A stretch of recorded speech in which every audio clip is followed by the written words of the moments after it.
4 साल बाद एक बार फिर सुप्रीम कोर्ट में आर्टिकल 370। आखिर इतने टाइम गैप के बाद आर्टिकल 370 को लेकर सुप्रीम कोर्ट में क्या चर्चा हो रही है, आइए जानते हैं।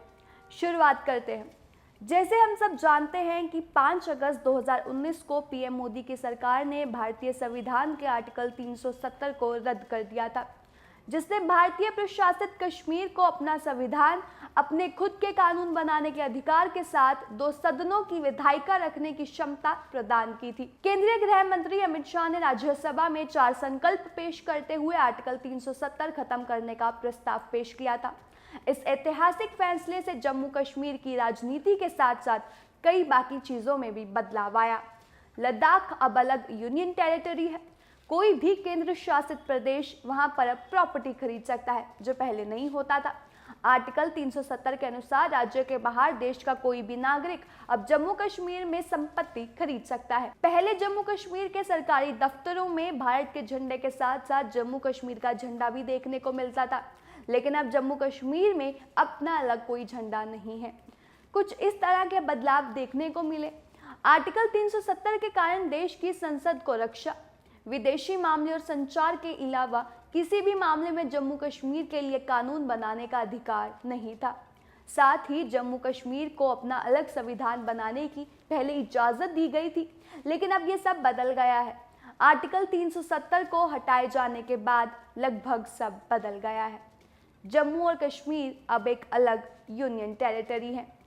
जम्मू कश्मीर में पहले 87 विधानसभा सीटें थी, लेकिन अब आप जैसे कि जानते हैं कि अब ये जो राज्य है वो 2 भागों में विभाजित हो गया है। पहला जो भाग है वो है एक जम्मू और कश्मीर केंद्र शासित प्रदेश और दूसरा है लद्दाख केंद्र शासित प्रदेश। और बात की जाए तो आर्टिकल 370 को हटाने के बाद जम्मू कश्मीर को मिले विशेष अधिकार पूरी तरह से खत्म हो गए हैं। लेकिन अगर बात करें अब ये साल 2023 की, कि अब ये साल 2023 में आर्टिकल 370 चर्चा में क्यों है, तो इन दिनों सुप्रीम कोर्ट में कश्मीर से आर्टिकल 370 को हटाए जाने के खिलाफ याचिकाओं पर सुनवाई चल रही है। केंद्र सरकार ने सुप्रीम कोर्ट को कहा है कि उसने आर्टिकल 370 को हटाकर पुरानी गलतियों को सुधारा है। साथ ही केंद्र सरकार की तरफ से पेश हुए एसजी तुषार मेहता ने कहा कि जम्मू कश्मीर को केंद्र शासित प्रदेश का दर्जा देना कोई स्थायी कदम नहीं थे, बल्कि जल्द ही इसे पूर्ण राज्य बनाया जाएगा। उन्होंने कहा कि गृह मंत्री ने सदन में भी कहा था कि जम्मू कश्मीर को केंद्र शासित प्रदेश बनाना अस्थायी कदम है। सॉलिसिटर जनरल तुषार मेहता ने कहा, अंत में ये पूर्ण राज्य बन जाएगा। आपको बता दें कि सीजेआई चंद्रचूड़ की अध्यक्षता में 5 जजों की बेंच मामले की सुनवाई कर रही थी। इस दौरान तुषार मेहता ने कहा कि स्थितियां ही कुछ ऐसी थी कि कुछ दिन इसे केंद्र की निगरानी में रहना जरूरी था। सुनवाई के दौरान सुप्रीम कोर्ट ने यह भी कहा कि आर्टिकल 35A की वजह से जम्मू कश्मीर के लोग ही कई अधिकारों से वंचित थे। सीजीआई ने फिर मेहता से कहा, तो आप उन लोगों के बारे में बात कर रहे हैं जिन्हें जम्मू कश्मीर की स्थायी निवासी नहीं माना जाता था और वो आदिवासी भी उनमें शामिल थे। तो तुषार मेहता कहते हैं कि भारत सरकार के पास गलतियों को सुधारने का अधिकार है। मैं उन सुधारों को जस्टिफाई करता हूँ। मैं ये नहीं कह रहा कि इस सरकार की गलती है या उस सरकार की गलती है, लेकिन पहले जो गलतियां हो चुकी हैं उनका परिणाम भविष्य क्यों भुगतेगा। इसलिए पहले जो गलतियां की गई 2019 में उनका सुधार किया गया है।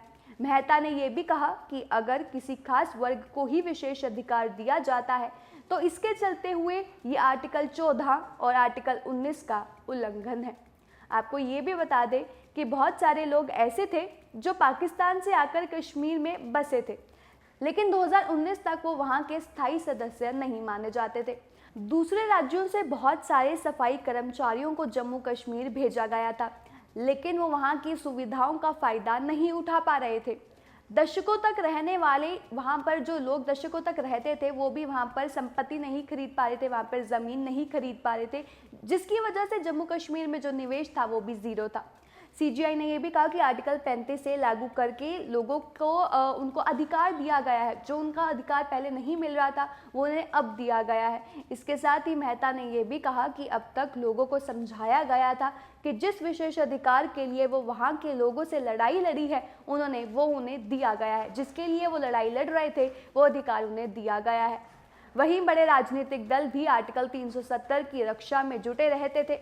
अब लोगों को ये पता चला है कि उनका इतने दिनों में क्या नुकसान हुआ, तो इन सभी बातों का सुप्रीम कोर्ट में जिक्र किया गया। आर्टिकल 370 को लेकर लगातार कोर्ट में सुनवाई हुई है और तरह तरह के बयान भी सामने आए हैं। भारतीय सरकार द्वारा आर्टिकल 370 को हटाने और दोबारा इस मामले में सुनवाई को लेकर आपकी क्या राय है, हमें कमेंट सेक्शन में ज़रूर बताएं और ऐसी और इन्फॉर्मेशन के लिए चैनल को सब्सक्राइब कर लें।